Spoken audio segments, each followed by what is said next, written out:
Success meet. இது ஒரு surreal மொமெண்ட்டாக இருக்குது எனக்கு நிஜமாவே.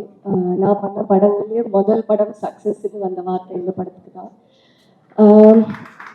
ஒரு படத்தை பண்ணி முடிச்சாச்சு, அது மக்களுக்கு போய் சேர்க்கறது வந்து ரொம்ப முக்கியமான ஒரு டாஸ்க். அதில் ஒரு பெரிய ஸ்ட்ரென்த்தாக எங்களுக்கு இருந்தது வந்து சக்தினா. சக்தினாவோட பேனர் வந்தாலே இப்போ போன வருஷம் பார்த்தீங்கன்னா 11 படத்தில் 6 படம் வந்து அவர் கொடுத்தது பெரிய ஹிட். ஸோ அவரோட பேனர் வந்தாலே நம்பி போய் பார்க்கலான்ற ஒரு பேர் வந்திருக்கு. அந்த வகையில் போன வருஷமும் ஒரு படம் என்னோடது கண்ணகி அவரோட பேனரில் ரிலீஸ் ஆச்சு. இந்த வருஷமும் ப்ளூ ஸ்டார் ரிலீஸ் ஆயிருக்கு. நான் ரொம்ப பெருமைப்படுறேன்.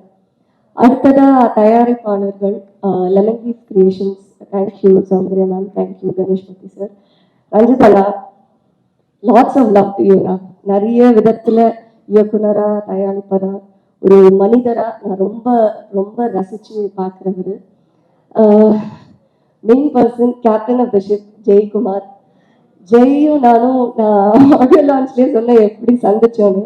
இந்த 2 வருஷம் பயணத்தில் அதிகமாக நான் ஜெய் கிட்டேருந்து கேட்ட வார்த்தை வந்து டென்ஷனாக இருக்கு கீர்த்தி அப்படின்னு.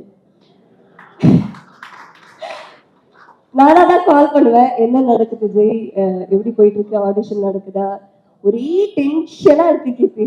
அதுதான் பார்த்துக்கலாம் ஜெய், பார்த்துக்கலாம் ஜெய். 2 வருஷம் நான் அதிகமாக அவர்கிட்ட சொன்னது பார்த்துக்கலாம் ஜெய், அவர் என்கிட்ட சொன்னது இந்த வார்த்தை.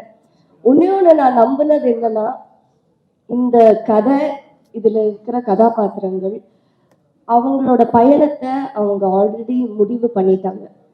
அவங்க எங்கே போய் சேரணும்னு அவங்களுக்கு தெரியும். அதுக்கு உண்டான 100% உழைப்பு நம்ம கொடுத்தாகணும். இந்த நொடியில் இந்த நிமிஷத்தில் அதை பற்றி மட்டும் யோசிப்போம் அப்படின்னு தான் நான் எப்போவுமே அவர்கிட்ட சொல்லுவேன். அவரும் அதை நம்பினாரு. அப்படிதான் நாங்கள் எல்லாருமே ஆர்டிஸ்ட், டெக்னீஷியன்ஸ் எங்களோட 100% இந்த படத்துக்கு கொடுத்துருக்கோம். அதுதான் இன்னைக்கு ஜனவரி 31ஆவது நாள் 2024 இங்கே சக்ஸஸ் மீட்டில் வந்து நின்றுட்டு இருக்கோம். வாங்கெல்லாம் கொள்றதுக்கு சக்ஸஸ்னால. ஸோ அதுதாங்க நான் நம்பின ஒரு பெரிய விஷயம் இந்த படத்தோடது. அதுதான் படத்தில் வர ஒரு டைலாக், கடைசி டைலாக், இந்த வானத்துக்கு அடியில் மரம், செடி, கொடி, மனிதர்கள், மிருகங்கள் எல்லாரும் சமம் தான். அந்த வசனத்தை மக்கள் இவ்வளோ அருமையா அன்பா ஏற்றுக்கிட்டு கொண்டாடுறது வந்து ஒரு பெரிய மகிழ்ச்சி. என்னோட ஒரு மெயின் தாட் அது எப்போவுமே எல்லாரும் சமம் தான், மிருகங்களும் உட்பட்டு எல்லாரும் சமம் தான். ஸோ அந்த விதத்தில் இது ஒரு பெரிய பெரிய பெரிய வெற்றி.